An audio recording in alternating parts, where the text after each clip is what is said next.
Now more than ever, innovative technologies are fueling change and sparking new ways of thinking. Collaboration between corporations and startups is key to staying at the forefront of these trends. However, finding the right startups can be expensive, time-consuming, and ineffective. But Plug and Play is here to help. As a corporate partner, you will gain access to a whole ecosystem of innovation. Discover startups that meet your tech interests. Stay updated on the latest trends and network with industry peers. We will help you during every stage of your innovation journey, no matter where you are and where you want to go. Get in touch today.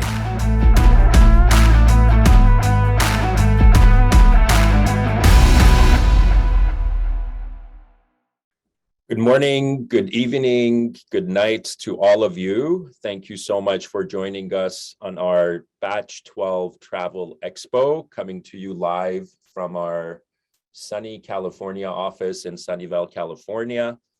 It's an absolute pleasure to have you with us today. Super excited about this expo because we decided to change things around a bit based on the feedback we've gotten from a lot of you on the content we have for our expos, which I'll talk about momentarily. Welcome. A little bit about our agenda. So as usual, we'll have opening remarks. I'll try to keep mine as short as possible. I've been told I talk quite a bit. Super excited about our keynote from Mr. Simon Hedges, who heads corporate development and strategy at Hopper. For those of you who haven't heard about all the noise Hopper has been making in the travel industry over the past year or so, I think you're going to be enlightened with what Simon has to share with us. They've managed not only to survive the pandemic, but thrive during the pandemic. Super excited about what he has to say.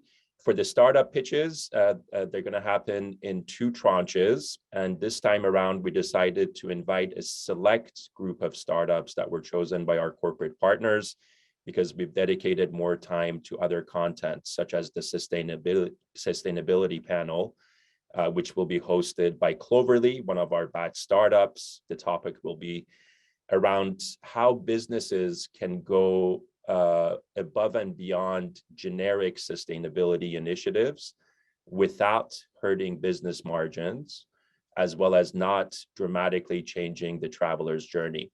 That will be, the panelists will include Airbus, Marriott, and Fraport. That's followed by the second tranche of startup pitches. As always, we'll have our award ceremony for the startup from this batch, as well as the corporate partner who's been most active in the current batch, and closing remarks by our own Mr. Jordan Bray. Next, please. Obviously, we would not be here if it wasn't for our corporate partners who've stuck through the thick and thin during this pandemic with us. Their logos are represented on the bottom of the screen. If I was a betting man, for most of these folks, you're going to hear a lot of good news as we recover from the pandemic with all the initiatives that they've had in our ecosystem and outside of our ecosystem. And for those of you who don't know, the travel program started in 2016 in Silicon Valley. I had the pleasure of starting the program with our CEO, Saeed Amidi, who will be actually joining us momentarily here.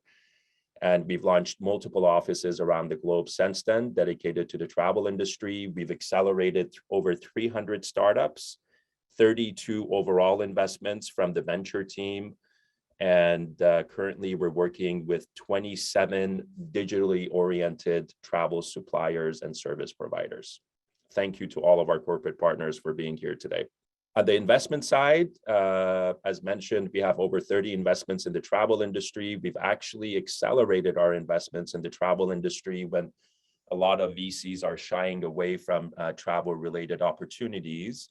Wanted to give a huge shout out to our ventures team. They've committed to 9 investments in the travel industry this year alone, and hopefully we'll close the year out with 10 travel investments. Those investments are represented by the asterisk next to the logos here. Hopefully next year, we're actually going to speed up our rate of investments in the travel industry. The quality of the deals that we're coming across in the travel industry primarily due to the pandemic, has gone up exponentially. So we're very, very bullish on making investments in the travel industry in years to come. With that, one of my favorite parts of our expo, it's notable travel news portion of our expos and selection days. And I'm very happy to introduce my own colleague, Mr. Mike Sung, to enlighten us with what's been happening in the travel industry over the past few months. Mike, take it away. Excellent. Thank you very much, Amir. Hello and good day, everyone. My name is Mike Sung. I'm Director of Partner Success here at Plug and Play in Travel Hospitality. And I'm thrilled to help kick off this year's Winter Summit with a segment on notable news in travel and hospitality. But due to popular demand, we're going to start off with a quick trivia. So feel free to share your answer to show off your Jeopardy skills. And I'll share the answer at the end of the segment. So on October 22nd, 1996, a small division of Microsoft launched a website offering online booking for air, hotel, and car rental. Which online booking site was launched? You have your 4 choices here. Please pick one. All right, let's kick off notable news. So on the investment side, there's no shortage of investment news in the last few months. Some that we're excited about includes the urban air and air mobility market. So this market is projected to grow from 2.6 billion in 2020 to 9.1 billion by 2030. Just 2021 alone, $4.7 billion has been invested in this space. This is evident from the pace of Vertiport's infrastructure plan for electric vertical takeoff and landing, or eVTOL. So Vertiport is going to be a word that we're going to be using quite often, but the electric vertical takeoff and landing aircraft last month, ZeroAvia, a leading global infrastructure operator based in Spain, with interest in over 33 airports worldwide, announced a plan to build a network of 25 vertiports across the UK. This is going to support Virgin Atlantic's future airport taxi service. Also, Airport di Roma, with other airports in Italy, have joined forces and created a new venture called Urban Blue. They're going to accelerate the development in urban air mobility infrastructure. So main eVTOL players are optimistic that we're going to see first commercial flight starting in 2024. And here at Plug and Play, we're really excited about Joby Aviation. They're based in California. And just in case you missed it, Joby is the first eVTOL company to be public listed and is backed by our partner, JetBlue Technology Ventures. All right, on the air side, talking about partnership. At Plug and Play, we're delighted on the news that one of our Batch 12 startup, ZeroAvia, has partnered with Alaska Airlines to develop the hydrogen electric powered regional aircraft. No doubt a part of Alaska's net zero carbon emission strategy, along with its new venture arm, Alaska Start Ventures. Also worth mentioning, 12, a carbon transformation company from our previous batch, announced a major milestone with the United States Air Force program. 12 demonstrated successful production of jet fuel sourced from CO2. So both amazing developments on the sustainability front. So on the sustainability note, Google Flight Search will now show carbon emissions per flight. What I'm really excited about that is hopefully soon Google will share some traveler influence data that they may be tracking. Vienna Airport also introduced the Star Alliance biometrics. This service is going to benefit travelers from Austrian, Lufthansa, and Swiss flights out of Vienna hub, as well as Munich and Frankfurt airports. So hopefully soon we'll all be able to breeze through airport security very quick. All right, on to hospitality news. If anyone is interested in booking an accommodation using cryptocurrency like Bitcoin or Ethereum, well, then check out dTravel. dTravel is a decentralized blockchain-enabled booking platform for the home sharing economy. And they recently went live with over 200,000 global listings. And their token will allow hosts to vote on product roadmaps and governance. Also, Hopper continues to make news. Earlier this year, we learned about their fintech and funding moves. This time, it's a move into the tours and activity space, as Hopper has acquired PlacePass, one of the world's largest activity aggregators with more than 300,000 experiences in over 800 global destinations. Hopper now powers Marriott Bonvoy's tours and activity platform via its Hopper Cloud as part of its acquisition. All right, a little dose of negative bad news from a recent report from Alex Partners, a New York-based consulting firm. Their report suggests that airlines will struggle to recover with structural demand decline between 15 to 25% through 2025. They cited a few things. One of them is the long-lasting effect from hybrid work and reduction in corporate travel spend. However, in contrast, the pessimistic outlook was not shared within industry supplier and leaders. For example, when the US travel restriction ban lifted on November 8th for 33 countries, shortly after the lift, Delta saw a 450% booking surge. Airbnb saw a 44% foreign booking increase and reported the strongest quarter ever for Q3 of 2021. Additionally, Emirates President Tim Clark also shared his optimistic outlook for business travel. He forecasted a full recovery in 2022 with very strong demands in 2023. That outlook was agreed by Lufthansa and United CEOs. Especially the United CEO, Scott Kirby, expects US business travel recovery to resume after the holiday season and notes that United will see its best summer period ever on transatlantic business in summer of 2022. On the hospitality side, Smith Travel Research, or STR, they moved up their US hotel demand and ADR forecast, projecting a near full recovery in 2022 instead of 2023. That's great news. The forecast aligns with predictions made by a few of the hospitality CEOs. For example, Hilton CEO Christopher Nassetta, he was quoted as saying that in the third quarter of 2022, globally, we're going to eclipse the peak of 2019. And the CEO of Marriott International, Anthony Capuano, said, quote, "I think business transient is going to shock us all to the upside. Business transient is going to roar back." So we certainly hope so. And Dutch hotel company Citizen M, they are certainly getting ready for a massive recovery. You know, pent up demand is definitely there. Their capital injection to double their properties by the end of 2022 is starting to happen. I think they're going to be building a pretty nice property right here by our Facebook office down the street. So, all right. Well, that's it for notable news. And answer for trivia is Expedia. And as a bonus, then Expedia, they source all of their inventory from a GDS called WorldSpan.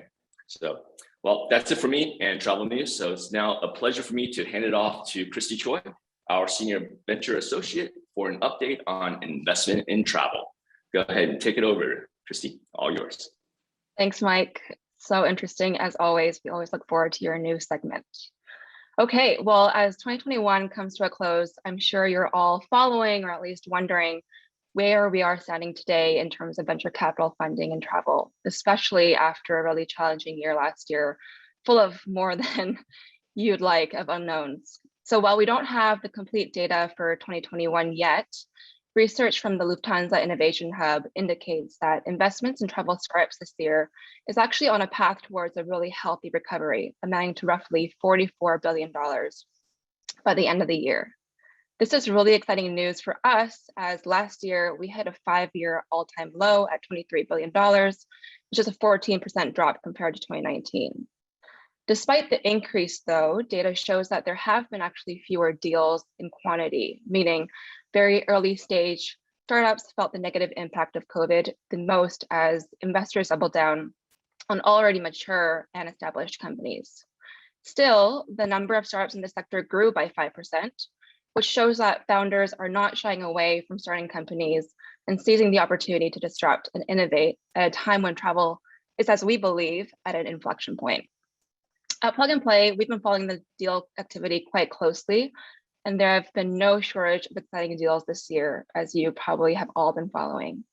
A few notable deals this year, however, to mention include, of course, Hopper with their $175 million Series G a few months back in August, TravelPerk's $160 million Series D, FlixBus's $650 million Series G, and their recent acquisition of Greyhound, which makes things pretty interesting. And of course, Spotnana's pretty big Series A at $34 million, which also brought them out of stealth mode. I also wanted to re-mention D-Travel's $5 million series, actually seed funding, which Mike mentioned earlier. For those who aren't aware, again, D-Travel is a decentralized platform for the home sharing economy, which facilitates short and long-term stays, payable with both cryptocurrency and traditional payment methods. This raises a number of eyebrows for us, wondering if and how cryptocurrency and blockchain technology will play a more prominent role in the industry going forward. Those are areas that we definitely cannot shy away from and need to keep an eye on. So I know you're all anxiously waiting for our great keynote today, so I won't take up too much more time. But I did want to mention to you all in the audience that if anyone has any other interesting investment data to share or have deals to pass on to us, please do not hesitate to reach out. We're always happy to meet founders, fellow investors, and other folks in our ecosystem. And with that, I'd like to introduce our keynote today. Simon Hedges, as you're all anxiously waiting, leads corporate development at Hopper, where his duties include M&A and fundraising. Before joining Hopper, Simon was a buyout private equity investor at 10x Capital Management. And outside of work, he obviously enjoys travel, board sports, and getting great deals. And so with that, Simon, I'll pass it on to you. Thanks so much for joining us. Of course, thank you. Thank you so much for the intro, Christy. And thank you also, Amir and Jordan from the Plug and Play team for the opportunity to speak to your partners and to Batch 12. Also, thanks for doing what you do to support the tech ecosystem. So context on me, again, corporate development at Hopper, M&A and fundraising. I feel humbled to give this address, and I'm excited as it's a topic that is near and dear to me. So I'm going to share my screen.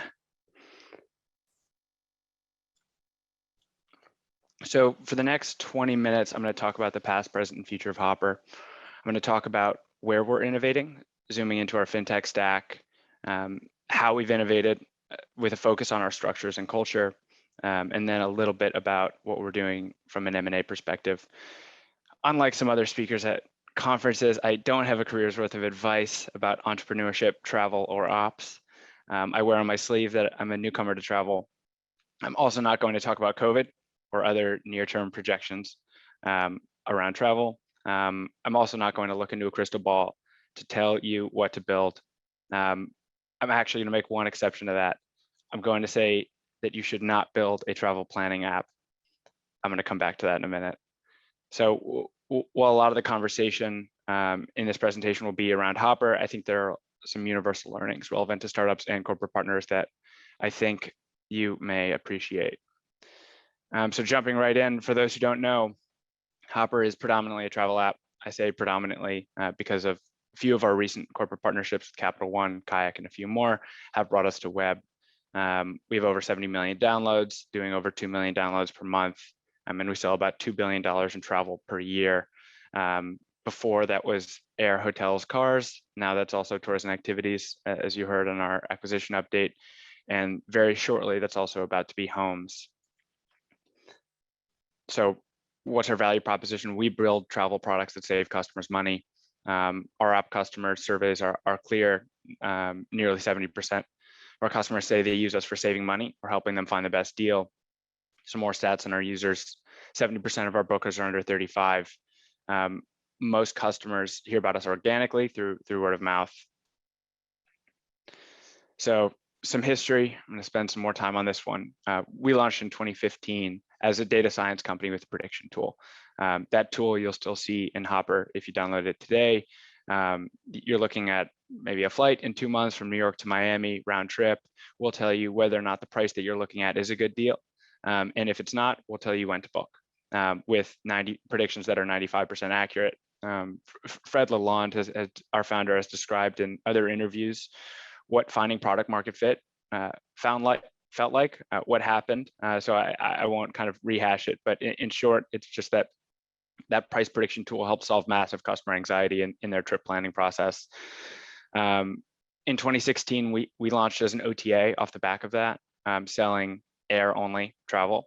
And from 2016 to 2018, we started to run into probably some pretty predictable problems. To illustrate that problem, I'm going to quote a 2012 Bill Gurley blog post on marketplace quality. As anyone in the online travel industry can confirm, the large airlines have all but obliterated the economics of online ticketing marketplaces, leading all the online players to focus on hotels. The air segment of travel was and still is the literal case study of a bad marketplace. But at the same time, it didn't stop us from launching an air-only OTA. So back to my original comment on you shouldn't start a travel planning app.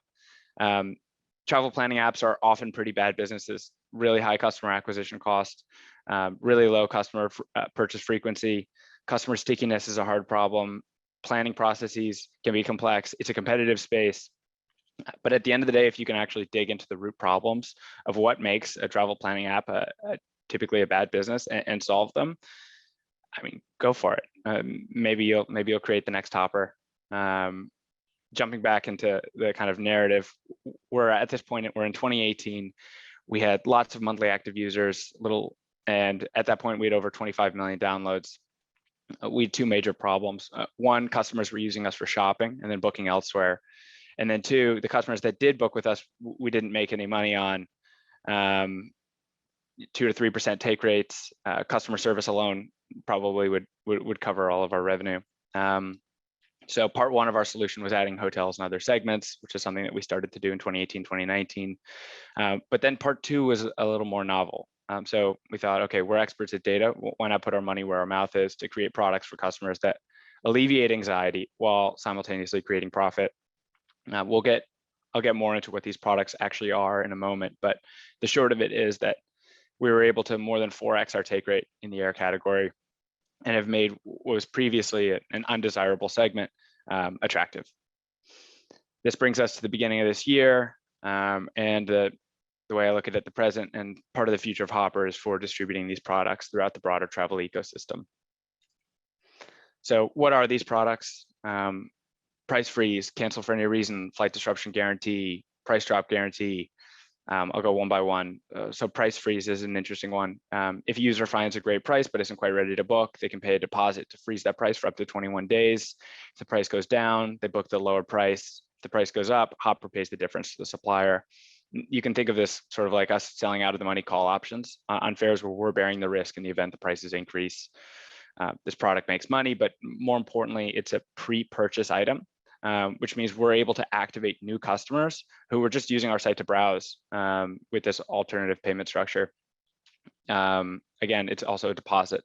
Cancel for any reason. This is underwriting fare refundability. So again, we're eating the loss if our customer decides not to travel. No complex claims policies, no questions asked. Flight disruption guarantee. So that's if your trip is delayed, you miss your connection, or if a flight canceled by the airline, you can instantly rebook the next flight to your destination in the app at no additional cost. You can book on any airline directly in the Hopper app. We cover the full ticket cost. If you don't want any of the rebooking options, Hopper will refund the cost of the original ticket. So some questions we get are, why is this fintech? We're taking on all the financial risk of offering these services. And with that in mind, our financial reporting looks a little bit more like a hedge fund than an OTAs. They also offer financial security to our customers. There are more detailed talks online digging into fintech. One more thing I want to note, these products are all dynamically priced based on our risk assessments. So that might include user attributes, route info, duration to fly, weather, and so many more drivers of pricing, and also our assumptions around customer behavior. Our intelligent underwriting makes it so that these products can be cheaper than traditional travel insurances. So 50% of our revenue in our app marketplace is from fintech today. The number is actually a little higher just in the air segment, so about 70%. And the percentages of revenue in the hotels and car rental segment are increasing as we figure out our business models there. So fintech has seen rapid adoption in our app. We were able to prove the unit economics of pricing this risk. So almost 60% of our app customers purchase at least one ancillary product when making a booking, and the average purchaser is buying 1.64 ancillary products. An interesting stat: a user who's previously bought one of these products is between 2.5 and 7 times more likely to purchase that product again when it's presented on their return visit.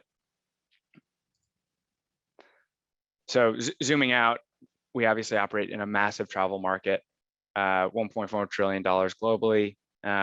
Based on a somewhat unscientific estimate, we believe that this consumer fintech opportunity is up to $168 billion. That's taking what we've been able to do to our take rates in air and in a couple of other segments and applying them across the industry. So we've launched Capital One to significant fanfare. I'm not sure if anyone saw their Venture X card announcement last week, but 5x cash back on flights, 10x cash back on hotels and car rentals. My view is it's one of the strongest, if not the strongest, premium card in the market today. I'm a Chase Sapphire Reserve, former Chase Sapphire Reserve diehard, and I'm also the annoying guy at dinner that will ask you why you're paying with the credit card that you're paying with. As Christy said in my intro, I like to get good deals. So I'm really excited about the partnership that we formed with Capital One. So an obligatory plug, if you're an OTA, if you're an airline, if you're a meta, if you're a hotel chain, or if you're somewhere else in the travel ecosystem, check us out. You have nothing to lose. So the last 5 to 10 minutes, I've been talking about fintech and Hopper's history. Some of this information you can find in other places of the internet. I think what hasn't probably been talked about enough publicly is how we've been able to do what we've been able to do. And with that in mind, I want to give you more context on what our culture is like and what are the structures in Hopper that have enabled us to accomplish what we've been able to accomplish. So I'm going to start with a quote. The stronger the culture, the less corporate process a company needs. When the culture is strong, you can trust everyone to do the right thing. Thanks, Brian Chesky. So 2016 to 2018, we'd achieved virality, 25 million plus downloads at a very low customer acquisition cost, but we were unable to grow revenue faster than 50% year over year. And as you know, we had hit a wall in monetization. 2018 was the lowest point from a product delivery standpoint. We spent the entire year tweaking a few products that didn't have product market fit. Our best people were constantly in meetings, making trade-offs and coordinating. Whenever someone wanted to build or launch something new or risky, they ran into multiple layers of pushback and roadblocks. We did strategic offsites to try and break down the silos and get alignment. Things weren't getting done. People started leaving. Our org structure was partially to blame. Most companies follow some version of this model. You have functional teams like product, engineering, data science that have a series of competencies and practices. You have business groups that own customers and revenue. And in this visual, maybe you could imagine A as car rentals, B as tours and activities, and C as travel insurance. Across these three business lines, you could have up to 12 total teams. To make a matrix structure like this work, you need to create a high degree of alignment. You need to have a strategic plan. You need to do communication and collaboration. And further, this model gets really tough if you operate a marketplace with multiple product lines. Where adding product lines adds an incredible amount of complexity. So what was our solution? We ended the silos. The single-threaded owner model is something we adopted, modeled off of Amazon, where there's one leader per A, B, C, per STO accountable for all results of that subgroup. So some leadership principles we look for in revenue leaders, in STO leaders: customer obsessed, have ownership, bias for action, deliver results, hire and develop amazing people. These are all cross-functional teams. So a rockstar leader that can recruit and manage product, data science, engineering is a very different type of person than the product officer who may be great at what they do, but oversees a team of product managers working disparately across different products within a marketplace org. In my time at Hopper, it's become pretty clear that that this model is something like running a startup within a scale up that benefits rounded leaders who can attract people that are far better than them. All groups run on a shared brand, shared platform, shared security, and maybe more importantly, a shared culture. And I'd also add, before you think this is insane, Hopper does operate shared services in some areas. So ops, legal, finance don't totally adhere to this exact model. More on single-threaded owner, you have a single-threaded ownership model when you as a unit are focused only on one thing, and this one thing could have multiple business or customer level objectives, but you're focused on one thing and you're the only person responsible for that thing. One thing, one person. As a note, team size are typically capped at 12. This isn't actually a quote that I've heard within Hopper, but I think it applies pretty well. It doesn't make sense to hire smart people and tell them what to do. We hire smart people so that they can tell us what to do. Steve Jobs. Okay, some buzzwords. What does a culture of ownership look like? Autonomy, ownership, and impact, I do all think apply, but on a more micro level, in my experience, it's looked like someone who joined the finance department as a fraud analyst, who upskilled to become a data scientist, who upskilled again to become a software engineer. It looks like someone who joined as a data scientist in 2016 or 2017, who succeeded over and over again, and now leads our entire fintech division, Ella Alcalay Schreiber. It also looks like a 2019 acqui-hire of a company in the restaurant tech space that actually ideated and executed to build our entire Hopper cloud strategy. In all scenarios, these were people capable of driving non-obvious improvements by diving deep into their respective areas.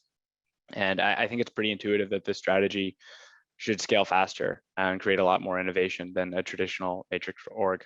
I would also add that I'm probably an example of this to a certain extent. I originally asked our founder, Fred Lalonde's, permission to represent Hopper and speak at this conference, and this was his response. I think I was going back and forth on how to tell this, and I realized I could just snip our Slack. And this is just so awesome. And it's like really not normal in my experience and talking to peers at other companies. And I think what this does for the psyche of an employee, what this did for my psyche as an employee coming from a more corporate environment, is that it's just tremendously empowering. So corporate partners, when you think about what's happening within the Hopper machine that will make the fintech product that could be integrated into your platform, it's an entrepreneurial 30-something-year-old PhD for the most part, and in data science products that are going to lead your product, and they're not being sidelined with some business guy in front making all the decisions. It's actually them giving everything they have and being empowered in our culture to build things that the business guy, traditionally the leader of a matrix org, might not have thought of before. And I think the outcome of this shows in our work. But enough personal anecdotes. What happened? So all of a sudden, organizationally, we had the bandwidth and capability to innovate. I think I called out 25 initiatives since 2019 in this slide, including our refundable fare product, a price freeze, launching cars, fintech for hotels, our Care Cash program, which is our loyalty program, homes. In the single-threaded ownership model, centralized planning stops being a bottleneck. Culture is our competitive advantage. So obviously, as everyone knows, the travel industry had a rough 2020, while we were able to grow 100%. And while we definitely took share, this improvement wasn't just on volume, or wasn't on volume. We had the same passenger headwind everyone else did. It was mostly on monetization. So going back, here's where we hit by the end of 2018. And here's what our last few years have looked like. We've 20x revenue growth in the last 3 years, and 5x even from the months just before COVID. 2020 was a take rate story in terms of explaining that performance, but this is a lot better and more sustainable. This is more customer loyalty and stickiness. This is more categories being consumed where there are better economics. And then this is more downloads. These aren't one-off bumps. These are real drivers, and we're on our way to becoming a fundamentally strong marketplace, I think, even by Bill Gurley standards. Got it. So with that, I'm going to give a little bit of an update of where we're up to from an M&A perspective. We've acquired or acquired 5 companies this year. The strategies spanned kind of a couple different areas. Sometimes it's been entry to new travel categories, that's tours and activities, that's homes. Sometimes it's been to improve our fintech capabilities with really strong data science leaders and teams. Sometimes it's been to help us grow into new regions. Sometimes it's to improve our B2B distribution. But we're considering a lot of areas, and yeah, I'll leave it at that. More cloud partners also. As we're expanding, we need more people. We're clearly hiring. Hopper's a product that's near to my heart because it's a product that I believe in. I'll stop sharing. It's a product that I believe in selling to founders who may want to build within a scale up. It's fun finding, meeting, getting to know founders who may fit our model. I think in some ways our corporate development effort looks a lot like VC, where we're actually incubating a product within the Hopper brand. M&A is one of the key tools Hopper has to attract and develop the next gen of travel leadership. If you're a startup, come join us. If you're a corporate, come learn more about how we can help you. Thanks so much, Simon. Thanks for the great keynote. I definitely learned a lot, and I think it's so great that you touched upon culture, because that's definitely a tougher egg to crack, I think, than just turning over a business or starting a new product line. Changing the culture at an organization is obviously much more challenging and takes a lot more time. So too bad we don't have more time to dig into that, but I think we all enjoyed your keynote as the chat is going off right now. I had quite a few questions sent to me directly, but I will start with one that I just kind of wondering, going off your keynote. In a single thread ownership model, how does it work when it comes to related or overlapping products? Yeah, that's a good one. So I think that what's important to note is, and you'll hear Fred talk about this in interviews, but he'll say statements like communication is terrible. And I think in a lot of ways, communication is terrible, but the context for why we can get away with saying communication is terrible is really helpful. There are very strong practices and procedures within Hopper on documentation of your work. So every quarter you drop a roadmap. Every year you reset your North Star objectives, and everything is very well written and well documented, so that the point isn't that no one can know what you're doing. The point is that people can go and self-serve themselves to figure out what's going on in other areas of the organization. And I think also when statements like communication is terrible are made, a lot of times it's in the context of what that team of 12 that maybe is just working on travel insurance, that it may not be helpful for them to know everything that the car rentals team is doing. But in a lot of cases, it is important that the single-threaded owner leader of that group actually does know what's going on. So we also have weekly revenue meetings that include every STO lead, so that they know what's going on more broadly in the organization. Yeah, so I think I'd answer it that way. Great, thanks so much for your answer.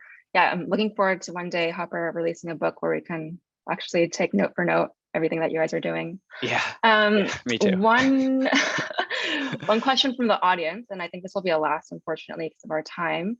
Hopper Cloud Solutions seems to give Hopper a competitive edge over competition. What was the thinking behind white labeling solutions to other players, some of which may be competitors to Hopper?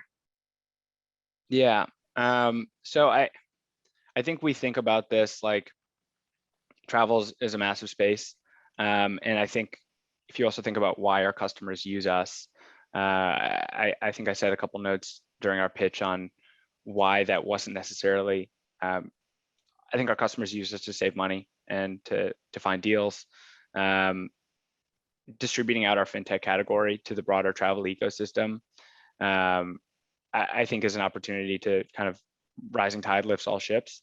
Yeah, and I think it's something that we're happy to do. And I think Fred explains it very simply. He's just like, it builds more volume. It's that simple. Not much more thought was gone into than that. Yeah. Makes sense. Yeah, travel is a huge space, multiplayer space, and I think a lot more collaboration should be happening. Yeah. Awesome. Thanks, Simon. I think we're out of time, but I'm sure you'll get a lot of follow-up after this keynote. A lot of people are interested and still interested to see what Hopper's up to. And we're definitely big fans here. So thanks so much for your time. Thank you. Great. Moving right along, I'd like to now introduce our MC, Paula Pardo, who is also our superstar analyst based in Valencia, Spain, but joining us here in Silicon Valley. We're so happy to have you here, Paula. Kick it off with start presentations. Yeah, thank you, Christy, for the kind words. And Simon, thank you. It was an amazing keynote. We'll now hear about the amazing startups that we have lined up for today. Remember that at the end of each startup pitch block, we're going to have a poll so you can ask for meeting with the startups in case you want to do some follow-up. And we also have some of our startup representatives dialing. So feel free to ask any questions. I'm sure they will be able to answer either on the chat or through DMs. So we're going to start with our first startup, our own Aussie, Will Morris, founder of Airboard. Will, take it away. Hi everyone, I'm Will Morris, founder of Airboard. Airboard is a software platform that focuses on removing queues from airport touchpoints. We have built specialized solutions for airport security, boarding, and more recently, disruption management. Our solution allows airports and airlines to get to their goal of streamlining the passenger journey throughout the airport. Today, we'd like to give you some background about our business and provide you an update of our progress over the last few months. Earlier this year, we simultaneously launched two products, Personalized Boarding and Security Express. Over the last 4 months, we've had over 5,000 users use our products, handled over 3,500 transactions, and increased our revenue by 500%. For our security solution, we've secured a long-term revenue share agreement with the brand new Terminal B airport at LaGuardia in New York. The team at LaGuardia used our platform to create an automated front-of-line pass for their airport security. The solution allows customers to purchase an instant or pre-book pass to get access to the express lane. It's been up and running since July, with 80% of customers rating it 5 stars.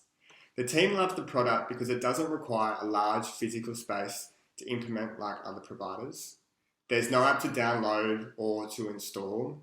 We can have it up and running in weeks, and it can be automated with the integration of an e-gate. It's a great way to give customers more control over their journey, as a number of passengers who purchased this pass were running late for their flight. The revenue share option allows them to minimize their upfront costs and not to become another overhead. We also have an alternative offering if you're looking to allow customers to book a time to get through security for free. Over the last 3 months, we've been working with a leading European airline out of Heathrow to implement personalised boarding. We're currently piloting on over 120 international flights. We have also released a fully automated version that doesn't require the gate staff to administer any functions at the gate. The team at Heathrow are using the platform to reduce queuing at the gate, allow their premium customers to relax in the lounge for longer, and to achieve their overall goal of allowing customers to just walk on to their flight. There are multiple operational benefits over time with scale, and also ancillary revenue opportunities for priority boarding. So far, 80% of customers using the system said they'd use it again. We also have launched a new feature which allows airports and airlines to manage flight disruptions.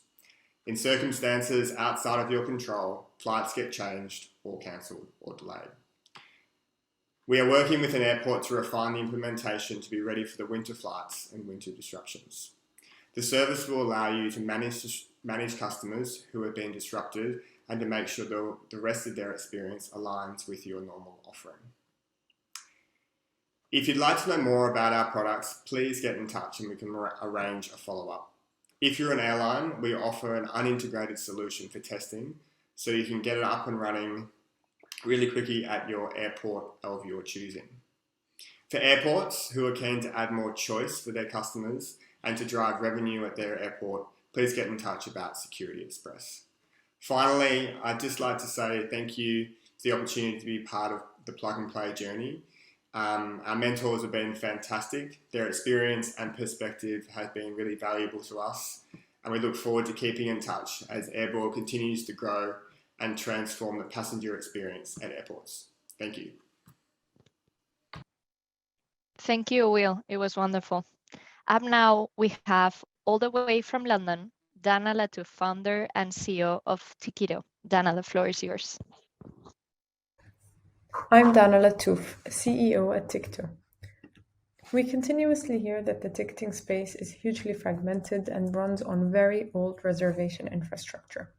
And while current incumbents are aggregating supply for cultural tours and activities and distributing it via API, the reality is those incumbents are leaving a lot of money on the table by foregoing an untapped category of live entertainment. So that's anything like sports, music, theater, circus, and so on. And the reality is unlocking that category is not very easy because it creates a complex data problem, which requires a lot of standardization work from a data perspective in order to be able to surface that event on a platform. The diagram you see here is actually an attempt of us trying to mimic that complexity. And the reality is it still masks other key complexities, the complexities of building relationships with different supply partners, of closing those agreements from a legal perspective, and maintaining those integrations from a technology perspective. At Tickitto, we offer one normalized data model across all different event categories and geographies via one single API connection. And we believe with a few lines of code, developers should be able to integrate and access the world's best events across all different categories. More importantly, our business model is based on the fact that we operate as a B2B marketplace for tickets, meaning that it's always one single relationship that the platform needs to build. We are not a channel manager. Therefore, we negotiate commission with our event suppliers, and then we extend those commissions to the distribution partners, retaining a fraction of the commission.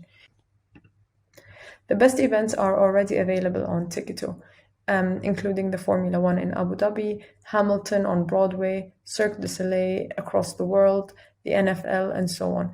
That is supply that you cannot find on Viator, Get Your Guide, or any other incumbent in this space. We also built a distribution network of more than 50 million potential ticket buyers by tapping into the customer bases of the likes of Carrefour Voyages, Isango, Destinia, and many others. But the most important thing here to remember is that this is not just a supply play, it's also an API play, because not all APIs are created equal. And here's why our partners are choosing Tickitto every time.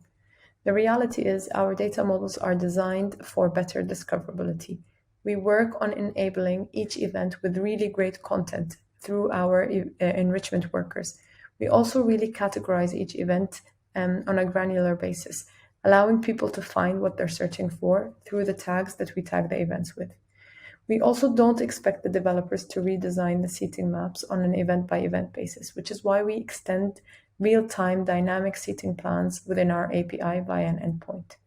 We also created a universal checkout experience, meaning that regardless of the admission model or the checkout model that comes from the backend systems, it's all normalized to be a single checkout experience. It's been 3 months of incredible progress for us, having closed the pre-seed round back in August and joined the plug-and-play batch in September. Our distribution pipeline is very active, with a total of 12 new committed prospects this quarter, 4 of which are plug-and-play corporate partners. On the supply side, we've seen 62% growth in our gross inventory value, which now totals $31.3 billion.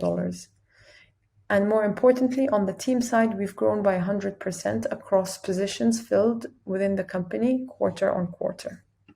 All of this is made possible because we have an all-star team in place, including myself. We have Eli Hammouche, who's our tech lead and brings 8 years of experience in the software space. Chris Archer-Brown, who's our CCO now, is actually a serial entrepreneur. Nick and Harry bring more than 15 years of experience combined in the ticketing space. And Paul Garibaldi brings a lot of the platform knowledge as our advisor, who's actually head of platforms at Google EMEA. Thank you very much. Thank you, Dana. It was a lovely pitch, as always. Up next, we have a sustainability startup, Givvable, and coming all the way from Australia, and which will be presented by Frances Atkins, its co-founder and director. Frances, whenever you're ready. Hi, my name is Frances, co-founder of Givvable. Today, I'll be updating you on 3 things: what we've done during the Plug and Play program, where we're headed, and what we need. But first, a quick reminder on what Givvable does. We are a platform solution wholly focused on the sustainability of your suppliers. We help businesses discover and track sustainability credentials and attributes, such as their certifications, accreditations, ratings, commitments, and initiatives, and cover the full spectrum of sustainability, which includes environmental, ethical, diversity, social, community, and governance. We now have coverage of over 1 million credentials and span hyperlocal, regional, and global sources. The smarts of the platform are proprietary algorithms automating mapping to sustainability frameworks, as well as machine learning to identify supplier matches. What we've done. From a product perspective, we released into beta 2 new tools. First, a self-service supplier quick search tool. Users can run a quick check on a supplier or business name to validate their sustainability claims. It returns the number of credentials recorded, and the user can choose to purchase an extract or subscribe to run multiple searches. Second, our supplier portal. This is a smart registration tool automatically identifying supplier credentials.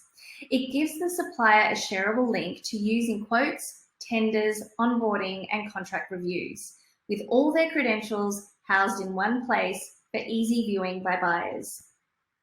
We also continue to receive incredible feedback on our high-volume supplier scan, typically for organizations with more than 5,000 suppliers. We have added some additional insights so that users can now see which suppliers advance their targets, from net zero to supplier diversity to ethical sourcing and more. Come and talk to us to get a sample on your suppliers.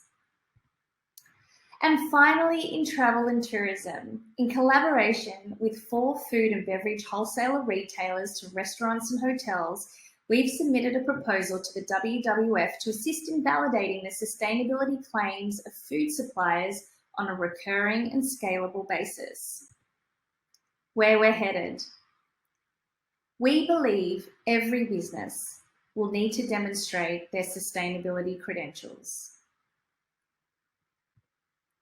To support this future state, we continue to optimize our infrastructure and build on our algorithms and models to deliver data and insights in the most flexible, accessible, and efficient way.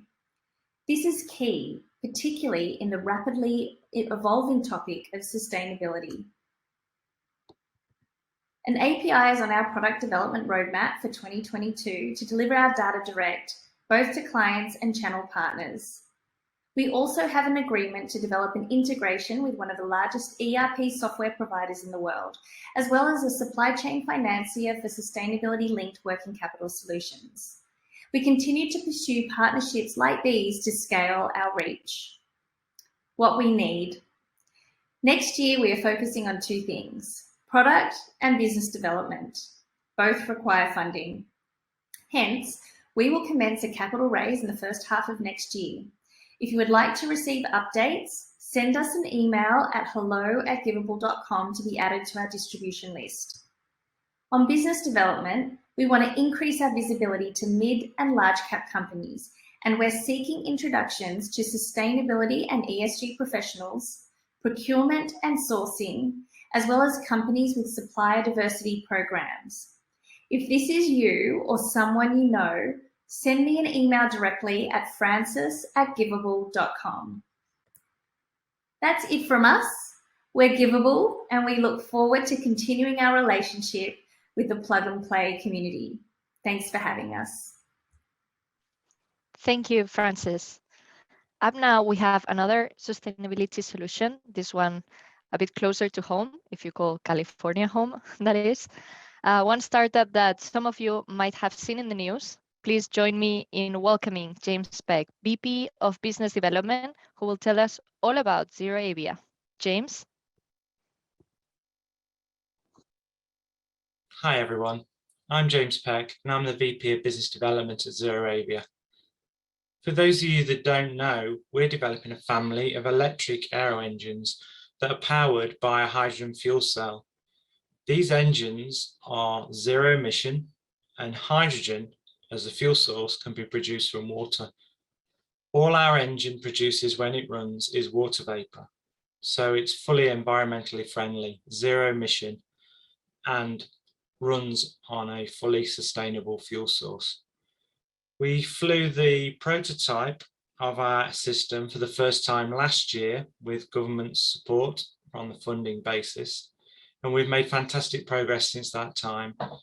We've moved our team to our own hangar at Cotswold Airport in the UK, and back in May, since that time, we've done a tremendous amount of work with that facility. For example, we've put in a machine shop, a fuel cell assembly clean room, test facility for fuel cells, power electronics and software testing rigs, avionics, as well as a huge office building for our engineers. And we're continuing to recruit engineers and develop the facility further.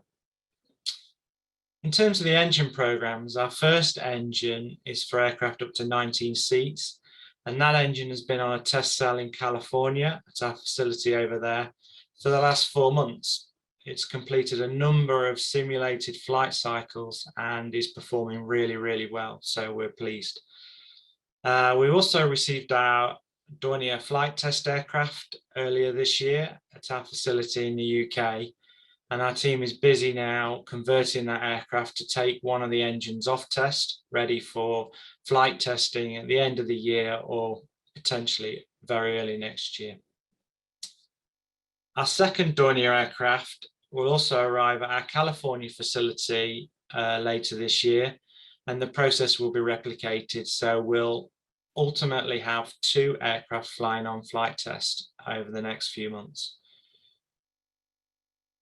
We're currently on track for an entry into service of 2024, which is our plan. It's an aggressive plan, but it's totally achievable, and we're currently on track for that. So that's good.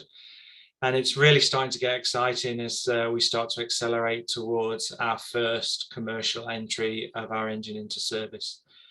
The last point to make is that we continue to raise funding for these programs. Of course, they cost money. We're currently closing a round we've been running recently, and we'll have another funding round next year. And of course, if anyone has an interest either in learning more about the products or is looking to maybe convert their aircraft with our engines, or indeed is interested in investing in ZeroAvia to help bring this technology to market, then please get in touch with us. But it's exciting times. There's lots happening. We're making great progress, and we really appreciate sharing our progress with you today. Thanks very much. Thank you, James. Now, keeping up with the sustainability focus, this time we have a startup that comes from a warmer part of the world, United Arab Emirates. While they are not part of batch 12, they will be in our next top 100, so it's kind of a sneak peek. Join me in welcoming Yadushan Mahendran, co-founder and CEO of this amazing initiative, The Concept. Yad, whatever you want. Hi, my name is Yadushan Mahendran, and I'm the co-founder and CEO at The Concept. We're helping airlines increase their profits and reduce their costs. The aviation industry has a huge waste problem. In fact, every single year, 1.4 million tons worth of untouched food and beverage ends up in landfills after a flight. On top of that, 520,000 tons of cabin waste, items such as water bottles that can be recycled, also ends up in landfills after a flight. Together, these problems are worth a whopping $4 billion every single year. To solve the cabin waste problem, we introduced Neos Fly. It's the world's first in-flight economy food tray that's manufactured from recycled cabin waste. It's lighter in weight, it's antimicrobial to curb the pandemic, and it's even 20% cheaper than our competitors. Having launched the product only a few months ago, we're already in tender with 4 global airlines at a tender value of $10 million US. Now let's have a look at why so much untouched food and beverage ends up in landfills after a flight. It actually happens due to the lack of data. Because today, airlines only have data of what food is going on board an aircraft. But they're not collecting data on what food's been served, what was preferred by their passengers, and how much food waste was actually made by their passengers. Not having this data leads to limited passenger preference data, which leads to a lot of food waste, and this leads to high costs. That's where today we're developing Neos Fly Plus. It's the world's first in-flight smart food tray that features an embedded NFC tag. This tag will help airlines to understand data on whether a meal was served or not, what type of meal it was, and we'll even be able to tell them what percentage of an entire tray was consumed or not. The trays are connected to our proprietary IoT receivers that's retrofitted to an airline's existing cabin trolley. And with this data, airlines will be able to understand their passenger consumption and preference. They'll have predictive data for inventory utilization and forecasting, and the big bold statement that we're going to help airlines reduce their F&B waste and costs by up to 50%. We sell our trays today for $1.50 on average. But in order for airlines to get access to our data, we only charge them $0.06 per tray per flight route. So for a full flight, an airline would just pay $24 to get access to all that data. Now we'll resell this data to other organizations, and we're going to market using our distribution partner and through our existing partnerships.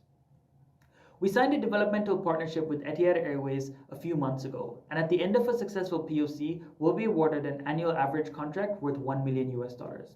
We're currently in talks with 4 global airlines to bring them as part of our development and launch program for Neos Fly Plus today.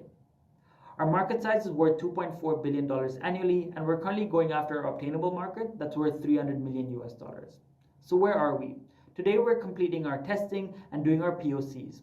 By Q3 of 2022, we aim to have launched Neos Fly Plus, and beyond then, build a suite of IoT products that connects to our proprietary IoT receiver.